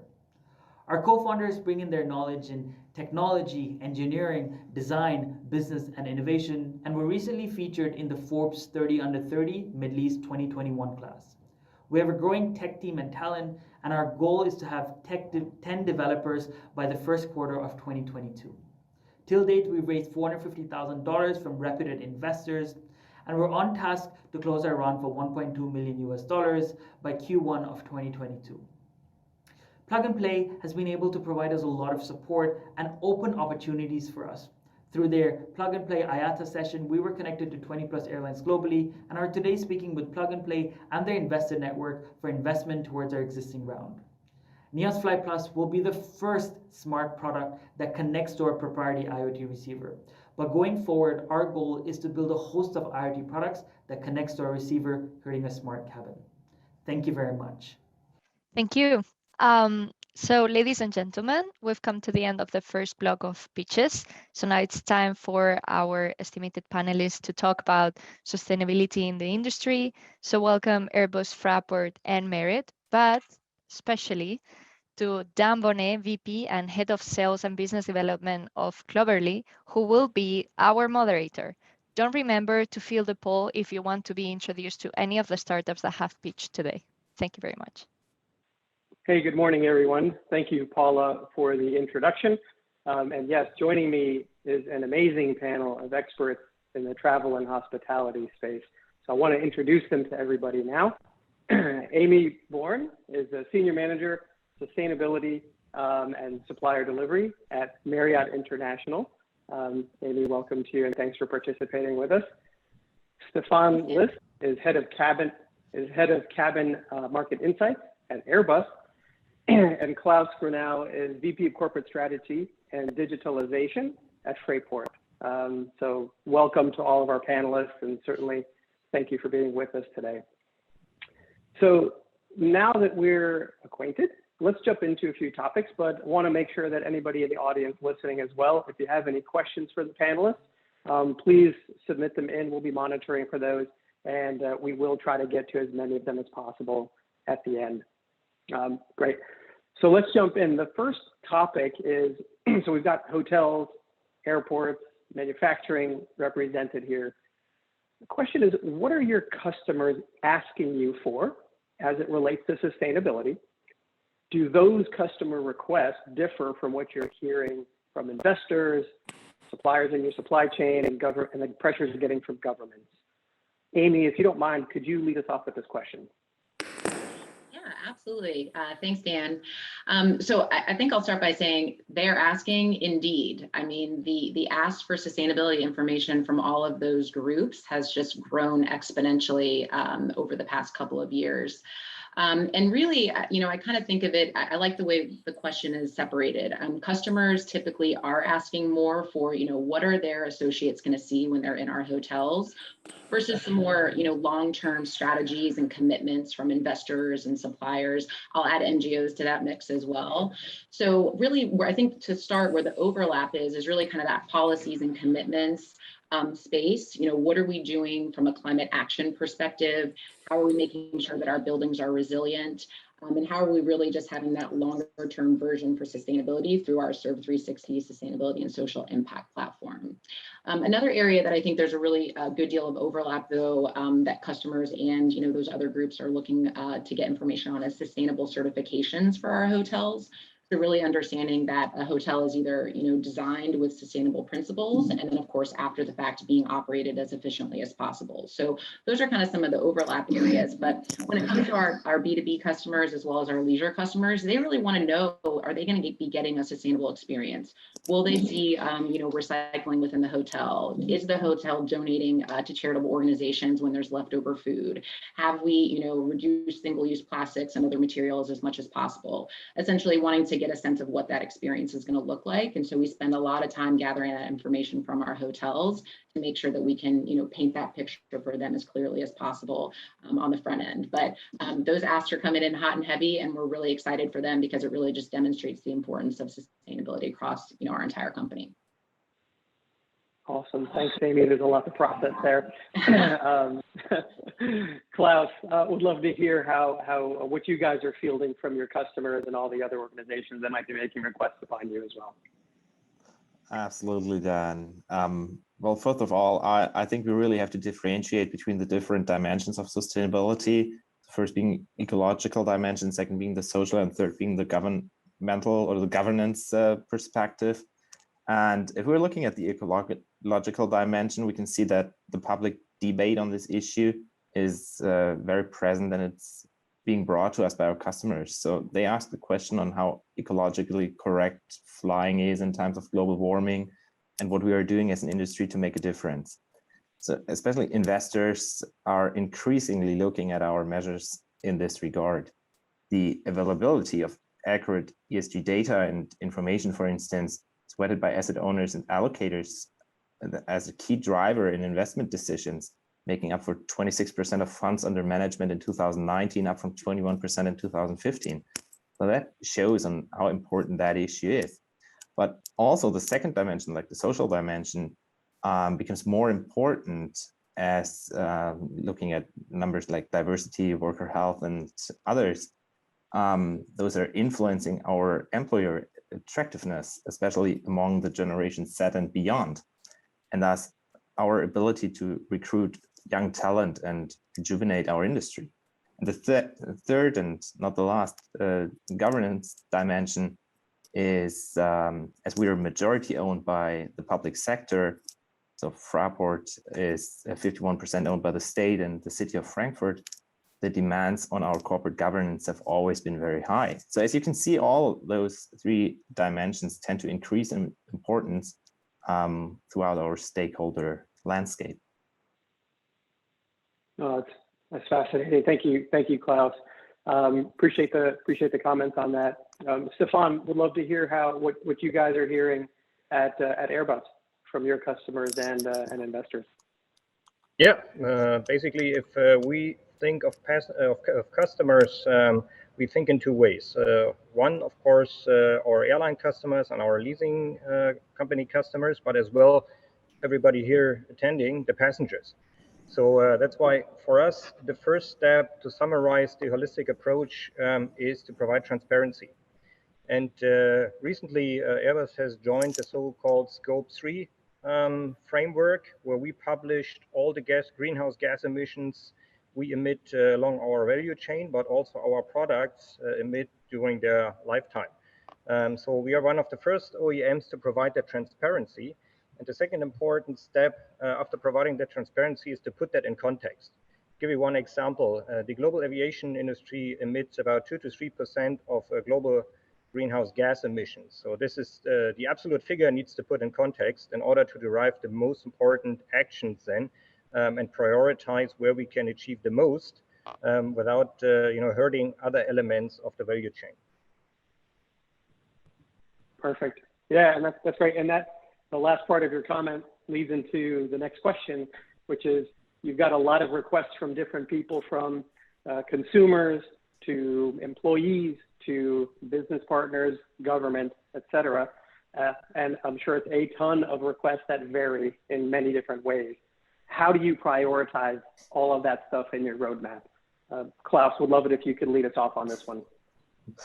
Well, I believe it's almost impossible to prioritize these requests properly, because in the end, all dimensions have to be served. However, it must be clear that for us as a stock listed enterprise, the economic viability of our business model must be ensured. So especially after the Corona crisis, which, as you all know, cost us billions and catapulted our debt into a new high, this limits the options. And so what is important to us is that all the issues we address create real change and are not pure window dressing. So that's our prevailing philosophy, I believe. Awesome. Thank you, Klaus. Stefan, back to you. How do you guys think about prioritizing the various requests that you get? I mean, it's a matter of the perspective from the different stakeholders we have in our industry. And of course, improving or reducing the environmental footprint of our production facilities and of our products is not a new thing. It's something we constantly work on since many, many years, and many others in our industry do as well. So that's therefore, I think what we strengthened also to look into the operational part of our products. I mentioned scope, but I give you another example. We recently performed a test flight, what we call a fellow flight of 2 aircrafts flying next to each other from Toulouse to Montreal. It was our AC-50-900 followed by an AC-50-1000 in a distance of 3 kilometers. And the following aircraft could reduce engine power, and by using the airstream of the leading aircraft, and by that we saved more than 6 tons of CO2, which equals basically a potential of a reduction of kerosene use of 5% for all aircrafts. So we now work with ICAO and other organizations to put a framework in place that this can be commercialized mid of this decade. Wow, that's really cool. Thanks for sharing the example. Yeah. Amy, how do you guys think about this at Marriott? Yeah, so I mean, I think, it was said already that all of these are essentially priorities for us, and anything that our customers and these other stakeholders are bringing to the table is certainly something that we're always keeping pulse on. But as I mentioned before, our Circ 360 Sustainability and Social Impact Platform has our next generation goals through 2025, and that is really what keeps us centered. But I think, goals are great, but we don't necessarily always know exactly how we're going to get there. So we actually very much rely upon, the demands and the needs of our customers, and whether it's government legislation or NGO criticism. I mean, we really keep such a close pulse on that to kind of be able to pivot and move as needed with various trends and demands that come down the pike. So we're always flexing and trying to figure out what are the best solutions, and oftentimes our customers are actually suggesting a better way to do things. And so we're always kind of keeping our ear to the ground to make sure that we are meeting those needs, but also staying true to the materiality assessment that we originally did to create our goals, and what makes sense for the owners of our hotels and our associates, and make sure that they're actually realistic programs that are coming down. Yeah, it makes perfect sense. And on the theme of meeting the demand of your customers, that leads us into our next topic. I'm personally hearing, as I talk to people about sustainability, that it's starting to affect sales and growth, right? New customer acquisition, client retention, winning bids and RFPs. Sustainability is making its way into those processes. So the question is that true from what you're seeing? And if so, how are you responding? Stefan, maybe you can lead us off on this one. Yes, this is true, but not just as a new development. It's true in our industry for quite a long time. So again, an example for our older type of aircraft, we offer now on all aircraft types the so-called new engine options, so optimized engines. Of course, our youngest aircraft in the fleet, the A350, already had it since the beginning. So Of course, this is a key question in each and every campaign, in each and every discussion with our shareholders and stakeholders. And it's important to address, as Amy mentioned, what are the most promising elements we can work on, because it's not a one-off thing. It's not one tool fits all. It's important to have that holistic view, but then to slice the element in pieces to focus on what is can be achieved very soon. Give you another example, weight reduction. Of course, for our product is always a key element, reducing the fuel burn. In 2015, we launched together with our partner Autodesk what we call the bionic partition. The bionic partition is the partition which is in front of our seat rows or behind, and we applied principles from nature, from biomimicry, and 3D printed this partition and reduced the weight by 50%. So it's important to look into those examples, but the baseline for all of that is to have a strong partner network in place and work with all the different stakeholders. Yeah, very good, and love the examples. Amy, what are you all hearing at Marriott? And I would imagine it is part of the process as well. And also, do you see the process like accelerating? Is it happening more frequently than maybe it was 2-3 years ago? Oh my gosh, yeah, like I said at the top of the panel, so one of the areas of information that I forgot to mention before is carbon and water footprint reporting for our customers. So, our B2B customers want to know what their stays with us and meeting and events, what the carbon emissions and water footprint for those events are. So pre-pandemic, we were delivering to just over 100 of our corporate customers. We're now up to 270. I mean, the growth and demand for this information has just been, really, really amazing. And again, we definitely welcome it. And it's gotten to a point, and this is unfortunate for some of our hotels that are not as far on their sustainability journey, but between the 270 reports, 5,000 RFPs that we're responding to with this information, comes out to be about $5 billion as of 2019. It's a lot of money on the table, and we have had corporate customers say to us, if this hotel is not able to, implement recycling or deal with food waste or whatever their priorities are, they're not going to be part of their preferred travel program. And so we've had to, work really closely with hotels to let them know that it is absolutely about, reducing our environmental footprint and meeting our company goals. But this really boils down to actual dollars that are being left on the table if they're not coming along this journey with us. So it's been really impactful for our program in general, and it can be, a huge revenue generator for our hotels, especially, coming out of the pandemic. Awesome, thank you. That's fascinating. Klaus, how about you? What are you seeing on your side? Well, I think it definitely has an impact on growth and financing. As Stefan said, it's not limited to our industry. Just to give you two figures, I mean, the assets under the management for investment companies globally that incorporate ESG criteria have surged from 6.5 trillion approximately 15 years ago to 80 trillion in 2019. Well, that's 13 times the size. And in other words, without proper sustainability management, we would most likely not be able to survive on the long term.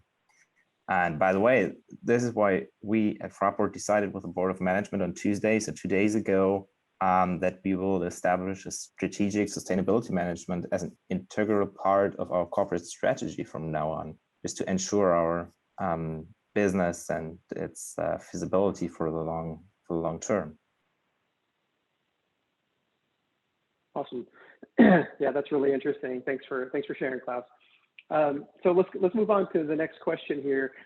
And some of you touched on this earlier, but I want to dig a little bit deeper on it. Like, how should businesses think about balancing sustainability and profitability in the travel industry? What might be some of the things that you measure? Does ROI factor into the decisions that you all make on a daily basis? Amy, do you mind leading us off on this one? Sure thing. So, I kind of hit on it before. I mean, I think the short answer to the question for us is, not doing this has clearly become a problem, right? So it's an opportunity cost. It's a loss of revenue for our hotels. And so that balance is actually becoming more and more clear as these customer demands, are coming forward. But at the end of the day, any program we're putting together or any, capital investment that we're suggesting to our hotels are absolutely balanced with operational efficiencies and cost reductions. And especially at this point in the game with the state of the world, to bring anything to the table that doesn't meet those metrics, you're really going to get laughed out of the room. So I think another thing to consider, we have a unique business model. So we have about 7,800 hotels around the world. Marriott International actually only owns about 15 of those hotels. So imagine we have, thousands and thousands of owners that, they are responsible for, making a profit, of course. And so, but it's going to look very different, based on the type of hotel, where you are in the world, let's say government legislation, right? If you have to do something from a sustainability perspective where you're going to get a fine if you don't do that, it looks very different. So, our team, we're putting together programs that are obviously meeting our company goals, our customer demands, but it's going to look very different for every hotel. But absolutely, ROI, cost efficiency or cost reduction, operational efficiencies are all baked in there as really just table stakes for any new program or initiative. Awesome, thanks, Amy. Stefan, how about you? Maybe share a little bit about how you guys think about environmental sustainability, profitability, and how you make the numbers work. Yeah, I mean, the financials are one key aspect, but not the only one. Right, they are one amongst other criteria we take into account when we look at sustainable projects, which goes along the whole value chain. And the financial aspects are not limited to revenue generation; they're also extended to cost prevention. Right, so if you create additional cost along the value chain, doesn't matter it's on our side on the production side or once the product is in operation, that is also something which needs to be taken into account. Nevertheless, we always try to see that in a bigger picture because sustainability is one part of corporate social responsibility, which contributes to it. Of course, currently it's in everybody's mind, but we shouldn't forget there are many other aspects we need to address in our industry to have a long-term future. The other element we try to address to have a short-term view on that, but at the same time also having a long-term vision. So I'll give you two examples. Short-term, we just recently launch what we call an electronic flight service. So we help our customers with an application, with a tool provided to the flight crews, integrating all flight relevant data into one tool that the pilots and the flight crew can make a decision on the spot how to operate the flight most efficiently. That is something short term, and we are rolling out the product right now. Long term, as most of you know, we have launched our so-called ZeroE projects, zero emission airplane projects, targeted for entry into service around 2035. So we're working a lot also on that long-term vision. So now the key question, coming back to your aspect financially, of course, short term, we have to look at how this contributes to more efficient operation, but long term, we need that vision to challenge us and all our partners in the industry to go beyond. Right. Understood. Thank you for sharing. That was great. Klaus, how do you think about this? I'm sorry. Yeah, Klaus, how do you think about this from the airport perspective? Well, I think I touched on that a bit earlier already. And as I said, the economic situation in our industry is so tight that it sounds a bit like squaring the circle to invest in ecological measures at this time. But the good thing is that we are still finding topics that are both ecological and economical. So for example, we have signed a contract just recently to purchase electricity from an offshore wind park in the Northern Sea. And we are heavily investing in our rather old building infrastructure and implementing automation systems for more efficient heating, which is quite an issue looking at the large buildings we do operate at an airport, and so on. So there are quite a few which can fulfill fulfill both dimensions, the ecological and the economical. But to be short, precise on your question, yes, profitability and ROI do matter, and they are, looking at the economical situation at the moment, rather important to survive. Absolutely. Appreciate the input on that. That was it's really informative, and it's a lot to balance as you think about all of the things that are happening, all the requests being made for you, how you address them, and of course how you make the numbers work and keep the business, sustainable and moving forward. We touched on I heard somebody mention it a little bit earlier in the conversation. I want to ask a question around it. The travel industry certainly has its fair share of critics when it comes to the environment. This is likely always putting you on the defensive when it comes to protecting your brand. How do you handle that? Stefan, would love to hear your thoughts on this first. Yeah, this goes back to what I mentioned at the beginning, to put things in context and to educate. And it's for a good reason, and we are ready for the challenge for our contribution to the travel chain to constantly improve. And it's important that we have that dialogue, that we have the exchange with all stakeholders in our industry to have a long-term plan to sustainably survive, so to speak. So that's why we do a lot to create more transparency about our role, providing figures, facts and figures about our contribution, because then we have a good reference to talk with everybody who is interested to talk to us how we can improve. And as I said, we play a key role, but we are not playing the only role in that game. So that's why we work very closely with our customers, with the airlines, with our leasing companies, with the airports like Fraport, because the product we provide is a piece of the overall aviation travel chain. Wonderful. Thank you, Stefan. Klaus, same question for you. How would you respond? Dan, I love that question because, as I've already said, we will tackle all measures that really have an impact and that can also be justified economically. But above all, we are also working on our purpose. I mean, why is aviation, which accounts for 3% of the global CO2 emissions, so much more in the spotlight than the cement industry, for instance, which accounts for almost 10% of the global CO2 footprint, or shipping, which is also responsible for around 3% of CO2 emissions. And however, everybody's talking about aviation and how bad aviation is for our ecological system. And our previous purpose of connecting people around the world is obviously no longer as strong after the pandemic as it used to be. But beyond that, we are securing entire economic cycles, enabling emergency supplies worldwide, and so on. So what we really have to work on as an industry is on achieving a new view of our right to play, as I believe. Got it. Thank you, Klaus. Amy, last question, last topic for you. How do you defend Marriott when it comes to all of these pressures and critics that are coming your way? Yeah.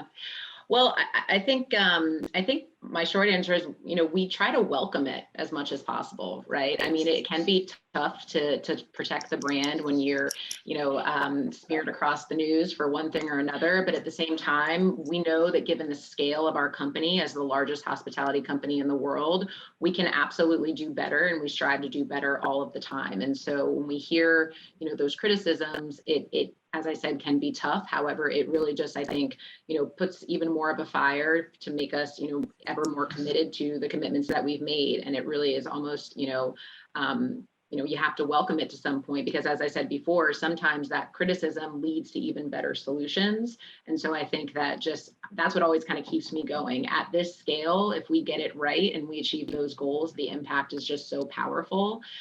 So I would definitely say welcome it, and then just remain transparent. I mean, we're not hitting it on the mark every time. We have 700-800 hotels that we're trying to get to do the right thing every day, and we're not perfect, but we do, share every little bit of the journey and the mistakes and the successes. And so I think we'll continue to do that, and just looking forward to the future. Awesome, well said. So this has been fantastic, incredibly informative. That's all we have time for today. So I want to thank our panelists, Amy, Klaus, and Stefan, for sharing your insight and expertise. And with that, we'll call it a wrap and turn it back over to Plug and Play. Thank you to all of our panelists, and thank you, Dan. Now we're back for the startup pitches. So grab your cup of coffee and get ready to welcome Heather Stupy from Reposite. Heather? Hi there, I'm Heather Stupy, CEO and co-founder of Reposite. Over 50% of the world's travel is planned by travel professionals, and hopefully this is not news to this audience.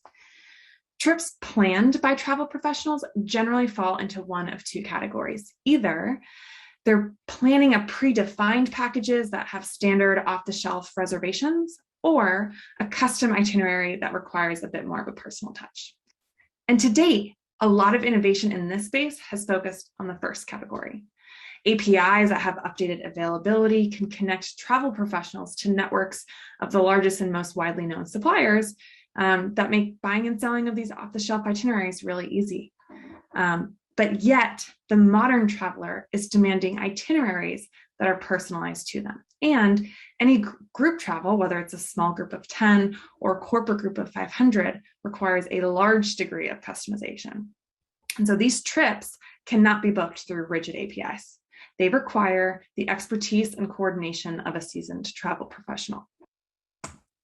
The work of a travel professional for these types of trips is a very manual and time-consuming process.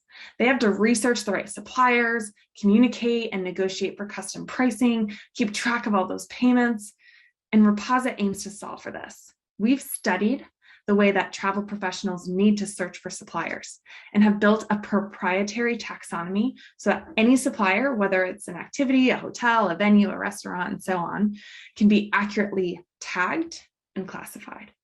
We've done this with thousands of suppliers so that they can be quickly identified to fill even the most specific itineraries. That means that if you need to find a gluten-free restaurant in Brooklyn with a private dining room that accommodates 50 people, you can instantly zero in on your options. We've also made it really easy for travel professionals to receive custom pricing from those suppliers, organize all their communication in one place, track commission and profit in real time.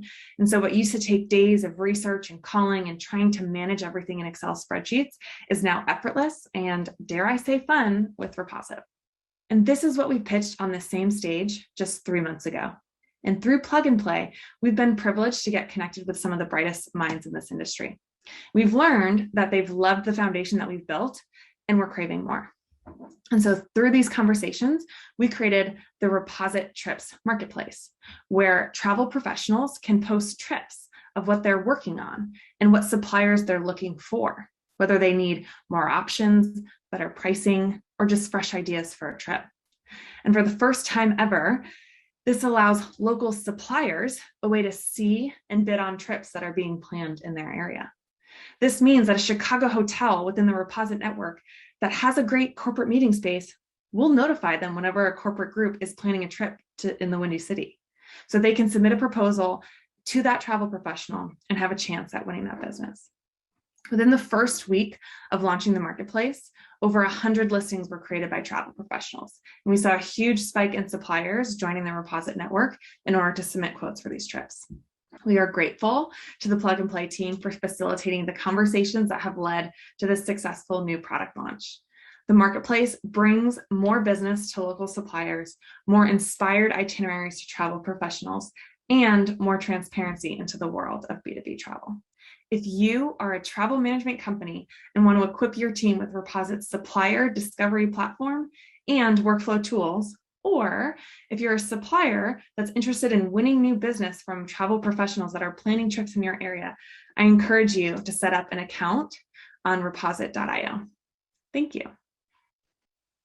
Thank you, Heather. It was actually a pleasure working with you guys. Up next, we have Cloverly, presented by none other than Dan Bonet. Dan, welcome again. Hello, everyone, and thanks for joining us today. I'm Dan Bonet, Head of Sales and Partnerships at Cloverly. I'm going to give you a brief update on what we've been working on over the past few months. As a refresher, Cloverly is a sustainability as a service company that enables our customers to easily build carbon offsetting solutions. We bring simplicity, accessibility, and ease to the complex world of carbon offsetting. Excited to share with you what we've been working on. Cloverly has created an API-first technology that allows our customers to do a few key things: calculate, offset, and report on the carbon footprint associated with any digital transaction. Our infrastructure makes it fast, easy, and very low cost to build sustainable programs that can be widely adopted. We connect businesses in many industries with the ability to easily offset their carbon footprint with projects that are meaningful to them. Let's talk for a minute, really briefly, on how this works. First step is calculating. We take inputs from various types of digital transactions that have carbon footprints, such as a flight, staying in a hotel, renting a car. In real time, we calculate the carbon impact and return the cost to offset that carbon via a number of projects in our portfolio. Offsetting. Cloverly brings hundreds of high-quality, third-party verified projects into our ecosystem. This allows our customers and their consumers to always have a variety of project types available to them. Variety is necessary because it will appeal to a wide audience and drive adoption. Lastly, reporting, very important. We provide in-depth reporting on every single transaction that is processed so the purchaser is confident that their carbon offset funds have been sent to the right place. We've streamlined this process so anyone can build solutions leveraging this system. Building trust is critical to driving widespread adoption. We bring full transparency to the customer for every single transaction. With every offset purchase, we provide details about the project that received the offset, description of the project in thorough detail, the amount of carbon offset that was purchased, for how much carbon impact that was had, and lastly, all linked to the original transaction ID. This view is available to the consumer, and all the underlying data is available to our customers via the API if they want to use it in other ways. We also provide a sustainability dashboard. Here you will be able to see the impact your program has had on projects all over the world, the amount of carbon offset broken down by project type, full visibility into every single transaction that was processed using your partnership with Cloverly. We've made a ton of progress over the past few months, and I want to highlight a few key accomplishments. We've completed product enhancements to expand and refine our carbon offset calculations, bringing new capabilities to travel and hospitality. We've refined and improved our pricing models based on customer feedback. We've conducted case studies with a number of customers and have quantifiable results showing that leveraging Cloverly has led to improved conversions online and higher, stronger repeat purchase rates. We've expanded our leadership team, adding critical new roles, such as a head of sustainability. We've added over 50 key accounts into our pipeline and have been selected as vendor of choice in a number of key deals that we're negotiating. Lastly, we're in active conversations with over 20 strategic partners, including having already signed up a few. As we look forward to 2022, we're very optimistic that the momentum will only continue. Interestingly, we've also found that use cases for which Cloverly solutions can be applied go well beyond travel and hospitality. Customers are seeking us out for their own internal carbon footprint calculating, as well as bringing new and innovative customer-facing solutions to the market. It's been really exciting to see the positive reaction that we've gotten from many of the industries we've talked to. I want to thank Plug and Play, the corporate partners and mentors for all their support throughout the process thus far. It's been a wonderful experience. We're currently seeking two things. First, more conversations and feedback to advise on our product roadmap, and more pilots with corporate partners. We'd be excited to engage with anybody that's interested, so please feel free to reach out to me. Thank you. Thank you, Dan. Great as always. Now it's turn to hear from Zytlyn and its wonderful founder and CEO, Human Darcy. Welcome. Understanding future intentions and behaviors of travelers is critical if you want to maximize revenues, which is the core focus of Zytlyn. We power retailing and e-commerce decisions with predictive insights. My name is Human. I'm the CEO of Zytlyn Technologies, predictive analytics and AI startup based out of Geneva, Switzerland. We're a well-capitalized startup, did an oversubscribed round of 2.5 million in June and doing another round as we speak at 2.5x valuation increase in 4 months. Prior to Zytlyn, I was Global Head of Business Intelligence and Aviation Data at IATA for 10 years. Pretty much all players in travel, or those dependent on travel, struggle with retailing and e-commerce. Airlines, airports, agencies, luxury brands, and many others face challenges with predictive demand. All while it's a fact that the lack of predictive insights means double-digit percentage revenues are left on the table. And the pandemic has only worsened this problem, making this an even bigger opportunity. Zytlyn prediction platform is fed with enormous wide range of real-time big data feeds through our data partners. Our platform processes and transforms the various disparate signals and uses machine learning models to generate real-time actionable predictive insights, giving our customers the ability to augment their commercial planning decisions for analysts, managers, and executives. The predictions can be consumed standalone or integrated in automated workflows. Our prediction platform consists of the predictions through our prediction as a service available today and other features to support the use of the predictions. The predictions range from pre-sales, intent, booking, and physical movement of travelers. Use cases range across airlines, airports, OTAs, and TMCs. We already engage with the biggest airlines, airports, and agencies in the world. Direct benefits include boosting productivity of data scientists and analysts, and of course, significant revenue uplift through contextual forecasting. Our tech stack is cloud native, where we process in near real time massive amounts of big data and turn it into granular predictive insights. We're on the leading edge of what is scientifically and technology-wise possible. For example, we are the first in the world to offer a prediction as a service that is actually real time.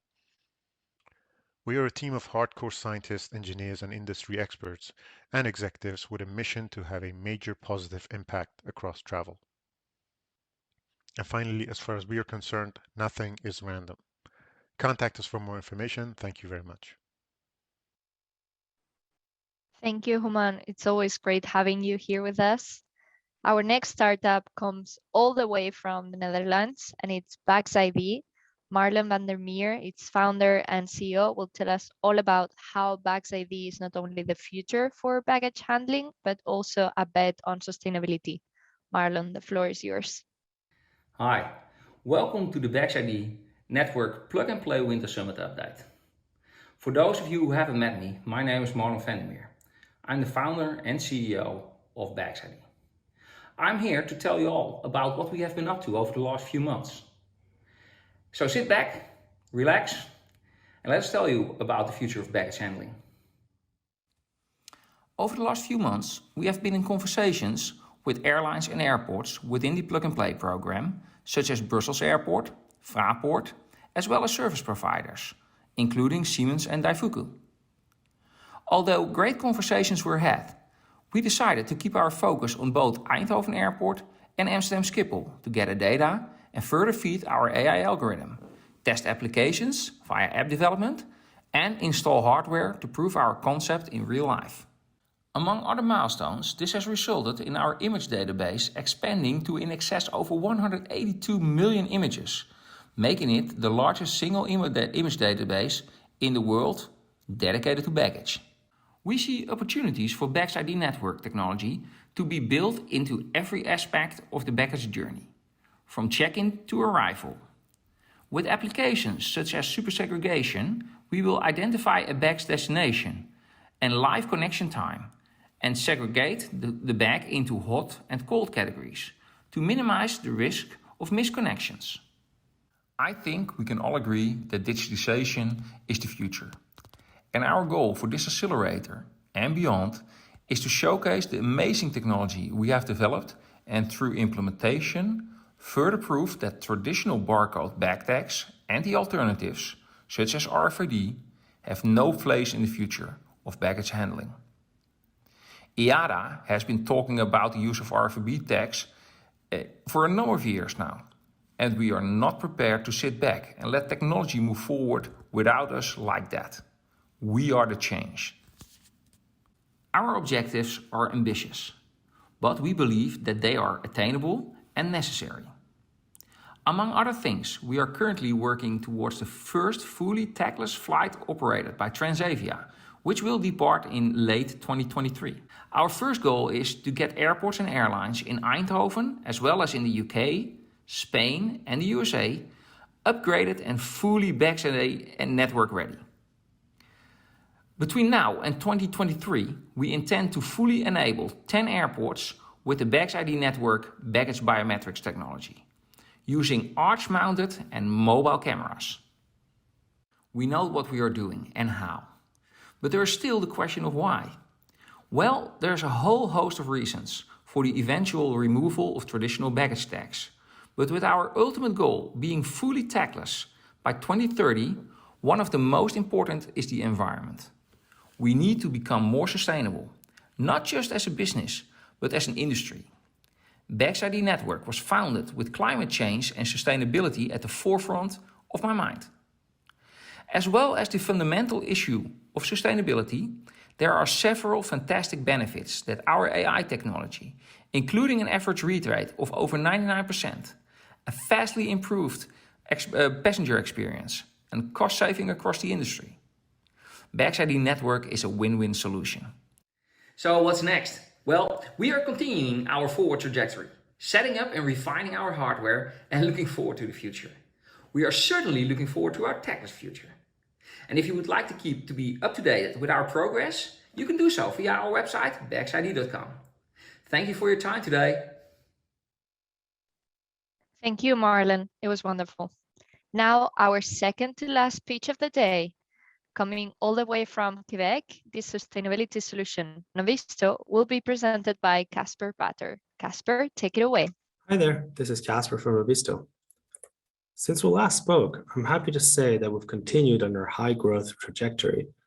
We grew our team by almost 50%, and we signed with 9 new customers with an average market cap of $20 billion US. Some are banks and insurance companies, and other actually in the tech industry. As a reminder, Novisto's aim is to be the world's leading software solution for integrated ESG data and management. In case you weren't able to attend the selection day in August, let me run you through what Novisto does real quick. We have identified 4 major and consistent pain points in ESG data management. First, the nature of ESG data makes it extremely difficult to efficiently gather, making companies rely on primitive tools to aggregate data across units. Second, the quality of published ESG data is inconsistent. Third, multiple reporting standards and frameworks makes it difficult to determine what topics to report on, what information to provide, and where to put it. And fourth, companies lack a holistic view of their ESG data that would allow them to clearly assess risks and opportunities. At Novisto, we are building an ERP for ESG, allowing our customers to store key documents, policies, and reports for a more data-centric approach. Novisto automates data collection through an automated solicitation method, the importation of datasets, and APIs that connect to existing softwares in the company's tech stack, increasing efficiency and decreasing human error. We digitize and centralize all relevant standards, frameworks, and rating agencies, and are continuously updating our matrix and adding customer-specific metrics to increase reporting and disclosure efficiency. With our powerful quality assurance features, Novisto's customers can be confident in their dataset, and our digitally enabled audit trail allows them to log who uploaded, approved, or modified a specific data point and when. This greatly facilitates their third-party auditing. Our AI algorithms can provide additional insight on sustainability performance, ultimately equipping your company with all the necessary tools to make the best data-driven sustainability decisions. With Novisto, our customers can expect increased trust in their dataset, efficiency in their business processes, and insight generation from their ESG data, facilitating, again, data-driven decision-making to increase their sustainability performance. Novisto is accessible through any browser and by any number of users at the same time. Our purpose is to allow our customers to build their ESG data lake through a very flexible metric library. This list of data points is based on standards but customized to the client's needs and is fully searchable by various categories. During onboarding, our ESG analyst team will collaborate with our customers to establish this list based on the company's ESG strategy. Our Explore module also allows companies to search through their documents and quickly identify relevant paragraphs. Finally, we allow our users to benchmark their sustainability progress against their competitors using publicly available data at very granular levels, down to the individual metric. We have quite the agenda for the next 12 months. We are gearing up for our Series B round of financing. We are looking to double our team. We're establishing a physical presence in Asia. We're progressing at light speed on our product roadmap with additional AI functionalities, which will continue to streamline ESG data management. And until the end of 2021, we're still offering our pre-commercial pricing on our solution. So if you're curious to learn more about our solution and you want to lock in a great pricing for the next few years, don't hesitate to reach out. Thank you. What a great update, Casper. Thank you so much. So now, last but not least, another non-badge startup that aims at being a sneak peek to our future top 100 list. Welcome Murray Decker from Amigo, another Australian startup. Murray, all yours. Hi, I'm Murray, one of the founders of Amigo. Amigo originated back in 2016 when I was working overseas with some of the biggest international multi-day tour operators throughout Europe, Asia and Australia. The multi-day tour industry is ripe for disruption. Currently, 88% of tour operator bookings still come from traditional bricks and mortar travel agencies. For the last 30 years, the only way agents have been able to sell multi-day tours is by manually loading in tours from Excel spreadsheets, referring to printed tour operator brochures, and manually processing tour bookings via phone, email, and old systems. This is a time-consuming process that results in 70% of lost sales and costs millions of dollars a year due to missing tours, data entry errors, missed promotions, and it requires an abundance of human resources. Amigo has the technology and the software to help tour operators to sell their products for the first time online. Amigo's technology and software integrates and aggregates tour operators into one system, allowing their tours to be connected live through a single link into existing and new online selling partners globally. The ability to distribute and sell multi-day tours online has seen a 350% boost in sales on average. Amigo's software, automation, and live connection provides up to 82% in cost savings for both tour operators and selling partners. Pivotal to our success and scalability is the development of Amigo's booking and reservation software, specifically designed for multi-day tour operators. This is a SaaS system which will revolutionize the back-end systems for tour operators and provide them with global distribution, live bookability, and automate their operations. Amigo's booking and reservation software is revolutionary and highly sought after by tour operators. For the first time, tour operators will have a cloud-based booking and reservation system designed to build itineraries for package tours, bespoke tours, day tours, and activities. Say goodbye to manual spreadsheets and offline itineraries and say hello to a brand new system that digitalizes your tour business. The significant features for multi-day tour operators are yield tour price at a product level and at individual departures, manage staff and supply payments automatically in one single system, tailored reporting and analytics to help tour operators grow their business, suitable for any tour operator of any size, access your system on the go with live features and updates. When travel starts back again, which will be soon, there will be a massive requirement for this type of technology, particularly from startups or even businesses who have changed over the past year in order for everyone to be competitive in the market going forward. So I see huge demand on the horizon. Amigo's revenue model is profitable and scalable as it consists of a monthly licensing fee for our technology and software, plus a percentage on the transaction for overall sales revenue from both the selling agent and the multi-day tour operator.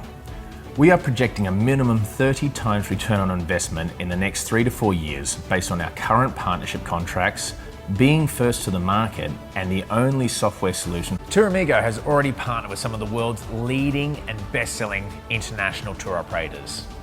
But as we continue to grow our inventory and expand our distribution network, Amigo is primed to be the market leader in the multi-day tour industry.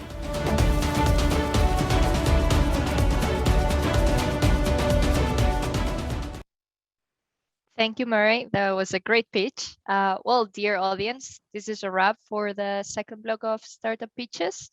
We've heard all of these updates. Don't forget to fill the poll if you want to follow up with any of the startups that have pitched already.